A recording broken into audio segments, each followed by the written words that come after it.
Hello and welcome to another academic school year. This time we're bringing you the Board of Education recap for July 2021. I'm J.D. Harden, Executive Director of Media and Public Relations in Henry County Schools, joined by my co-host, Superintendent Mary Elizabeth Davis. Welcome. Well, thanks, J.D., and Happy New Year. It is the back to school season and we're thrilled to have this conversation with you today. July, marks the cusp of welcoming so many students and employees back to another school year, and we're excited to be able to provide you once again with all the actions that we're taking during the Board of Education's monthly meeting this time for July. And our board started off this month talking about a couple of items that were important to them as a part of a board member item section, but then moving right along, new with this school year is a new format, a new structure that our board will be using in board meetings moving forward, and that's really kind of a separation of topics that are fall under different categories. I think the board chair has seen an opportunity for us to have categories that define the work of this Board of Education. They have established a unified governance model, and with that gotten really clear about the work that they do together. So the categories start with the strategic plan, making sure the Board of Education is always talking in their public meeting about the direction of this organization and the direction of learning in our schools. The second category is the core business of student learning, knowing that boards of education must talk about that key component to the educational experience and the outcomes we have that are evidence of effectiveness. And then the third category is ensuring operational effectiveness. So I really actually think that's helping to guide the discussion, and certainly there was robust discussion at our board meeting here in July 2021.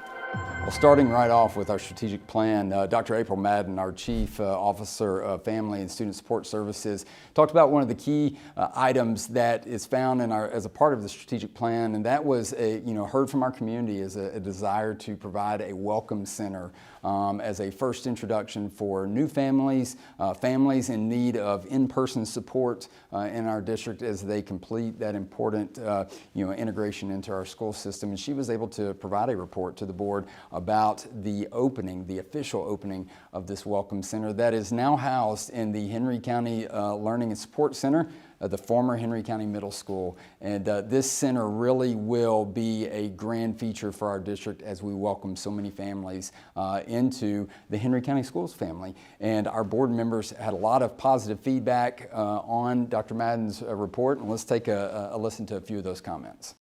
We have such an incredibly supportive community, and none of this would be possible without their partnership. So I'm grateful for all of those who are coming together on behalf of our students. But this is just going to totally change the experience that new families have. We have a bunch of visionaries here in Henry County, and this is what vision looks like when everyone comes together.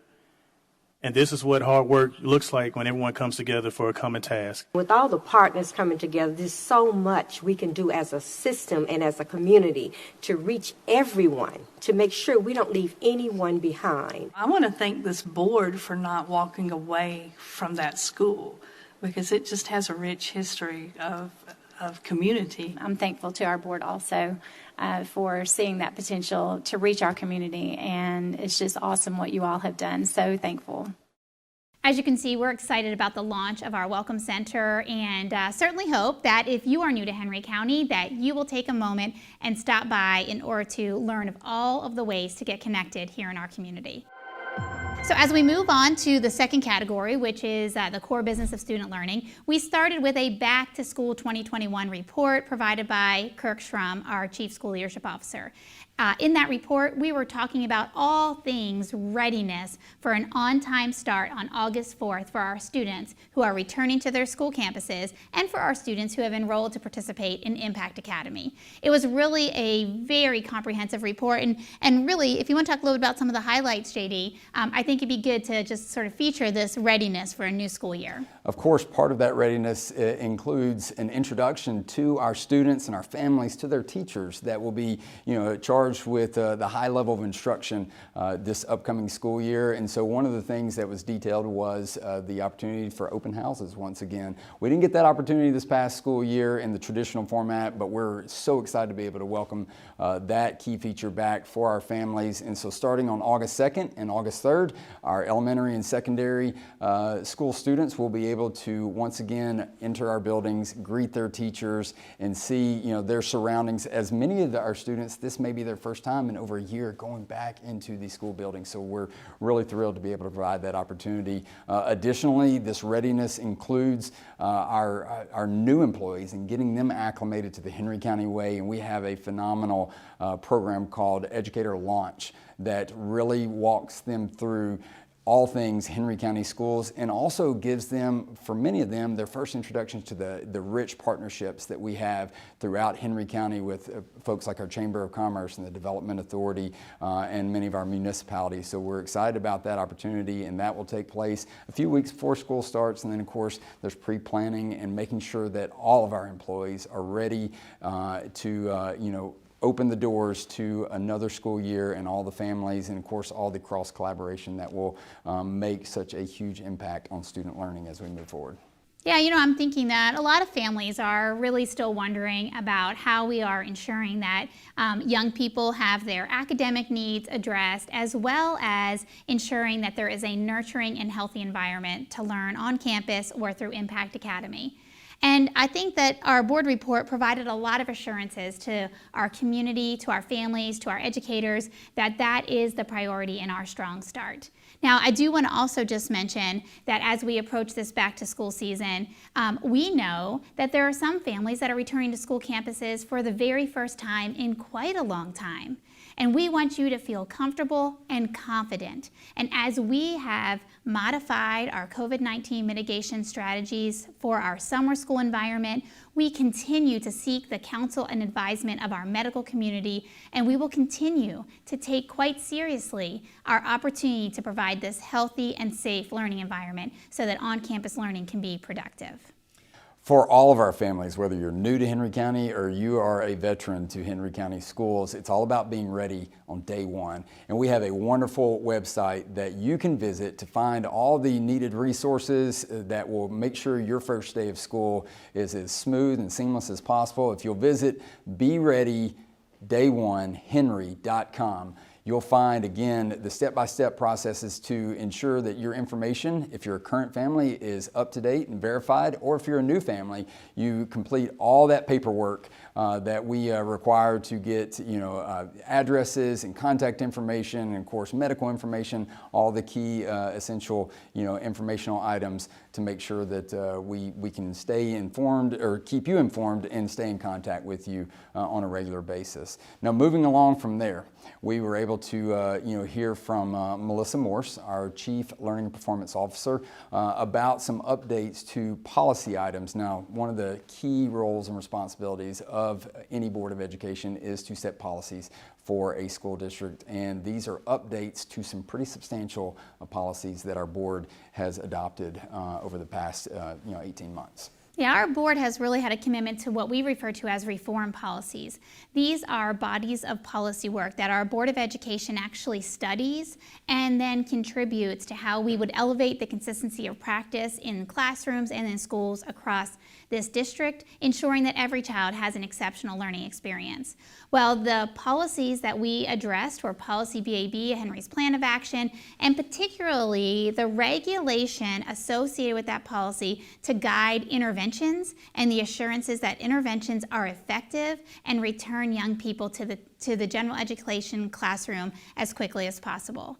And the second was Policy IHE, our promotion and retention policy, but it was a regulation that we discussed related to credit recovery and grade repair, so that we can also ensure that there's consistency of practice and a guarantee that Henry County Diploma has really ensured learning has taken place as our students navigate their K-12 experience. students. And so it was a really rich discussion. This is important work of our Board of Education, and it's really what has caused them to continue to be seen as a distinguished Board of Education, and having actually been invited to be a candidate and finalist for Board of the Year again this year.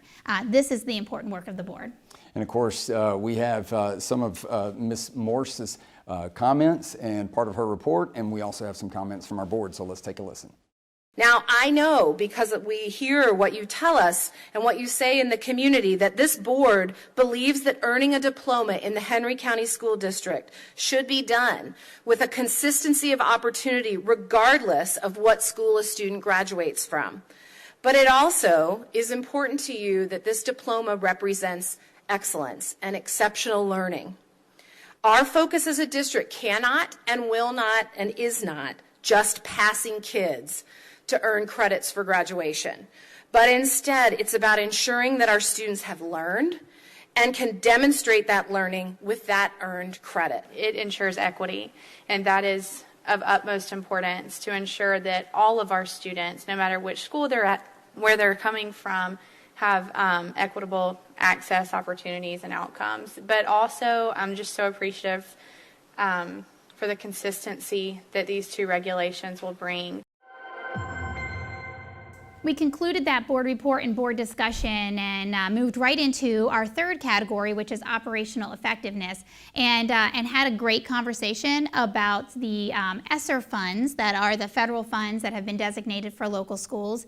And really, I think we want to draw your attention to all of the resources and communication available to you on our district website. So the board report really navigated that district website so that our public can actually see the funds that have been received and the allocations. But then there was great conversation about how we have garnered and solicited perspectives on how to prioritize the use of those funds. So JD, why don't you talk a little bit about how we transitioned from communication of it to the actual work related to our ESSER funding. Of course, anytime you're talking about taxpayer dollars, it's inherent upon our Board of Education to be good stewards of those taxpayer dollars. And this is a perfect example of that, from the transparency aspect of it, with it being housed on our website and being readily available, to the presentations that our board and that our executives in the organization make each time they present a report before the board. There are details that probably go well beyond what many people would normally find, but it's important for our board to make those available. And of course, as these reports are not just made in isolation. There's rich, deep discussions that involved members all across our community, but also internally, about how best to use these funds that have been granted to us. And we're excited about those. And you can see a little bit in Ms. Morse's and Ms. Clay's report about how those funds will be allocated over the various grants that have been given to the district by the federal government. So let's take a look at some of their report. This next slide gives just a visual representation of the process we just walked through, showing the top level ESSER 1 authorization of $13.2 billion, which translated to $457.2 million allocated to Godot, and approximately $5.9 million that was then allocated to Henry County schools. The subsequent ESSER allocations follow the same process. Henry County Schools allocation for ESSER 2 was $23.7 million, and the ESSER 3 allocation was $53.4 million. All employees were provided a needs assessment survey that went out to everybody, so that everyone in the organization would have an opportunity to share great ideas for how we ought to invest and get feedback from all of our job families and not just a subsection. We did receive 265 responses from across the district back in May that was also then able to influence what we would do as we made recommendations. So after we gathered all of this information, that steering team put together and prioritized the investments for this phase 1. So seen here are the final investment recommendations, and they are organized by what we call the buckets. But just to highlight a few, in learning environments, you will see those elementary schools get the gym ventilation enhancements. In our student wellness and mental health bucket, you'll see those facilitators, along now with resources to support their work. In our investment bucket for return to campus, you'll see the addition of temporary teachers' aides intended to support our elementary schools in order to support those first grade teachers. Because as Dr. Nutt shared in her concern, unlike in the past, we are going to have many students come to campus for the very first time as a first grader. And then lastly, but certainly not least, on the far right-hand side is the investment bucket for accelerated learning to ensure that any interruption is addressed. So in addition to our work around the ESSER funds and our preparation for next year, we also had great conversation about a regulation that will now be associated with policy DJE, the board's purchasing policy. This has been the board's desire to see an increase in consistency of practice across all of our budgeting departments. And so Ms. Clay, our Chief Financial Officer, was really able to talk about the journey to elevate the consistency of practice and really provide those supports and accountability at the direction of our Board of Education. So let's listen into the board's discussion. I'm looking forward to how this can continue to improve our practices and ensure consistency as our organization continues to grow. Thank you, Mrs. Clay, and I also appreciate all of the work that went into this. It's just remarkable. And once we wrapped up those informational items, it was on to the business items, of which our board heard brief discussions over a couple of key policies that they would then take action on later in the meeting as a part of a consent agenda, as well as a few other items that are routine, in nature as it pertains to contracts for certain informational items and technology-related subject matter. So they were able to move from there on into our evening board meeting, which we're always excited to open up and start with a very brief recap of the study session that took place just earlier in the day, but then follow that by hearing from our student organizations, our student groups, and this time we got to hear the sweet sounds of the Union Grove Middle School Orchestra as they played several tunes to welcome everybody to the meeting. That's right. Always starting with what our focus in this organization is, and that is our students. And it was a great moment to celebrate fine arts education across the district as we listen to Union Grove Middle School's orchestra. So let's take a look.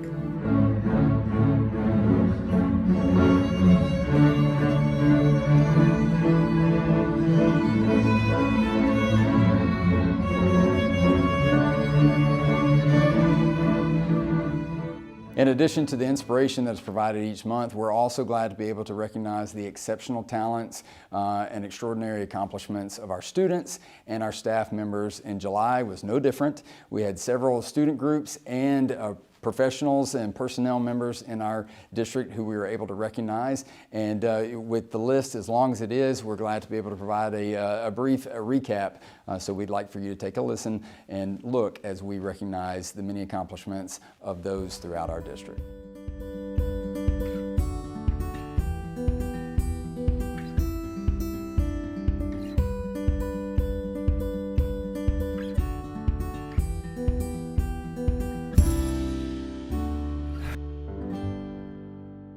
Part of each month's agenda is making recommendations to our Board of Education for new appointments, and it is always my pleasure to celebrate new members of our team. And as we get ready for a strong start, this was a board meeting that had lots of new appointments to celebrate. So join me in welcoming the following people to our team.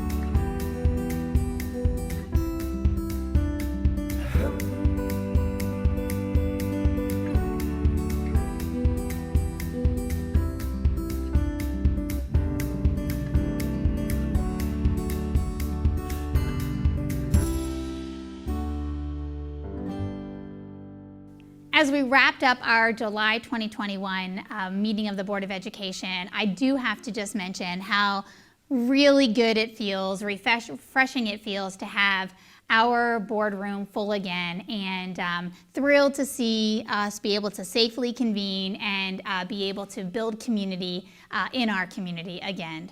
And until next time, I'll toss it to you, JD. We thank you as always for tuning in for another Board of Education meeting recap. We look forward to seeing you next month, then with the start of school already underway. So have a great rest of your summer, and we'll see you next time. While this is just a monthly recap of the Board of Education meetings, you can find the full-length version by visiting our website or clicking on the links in the description section below.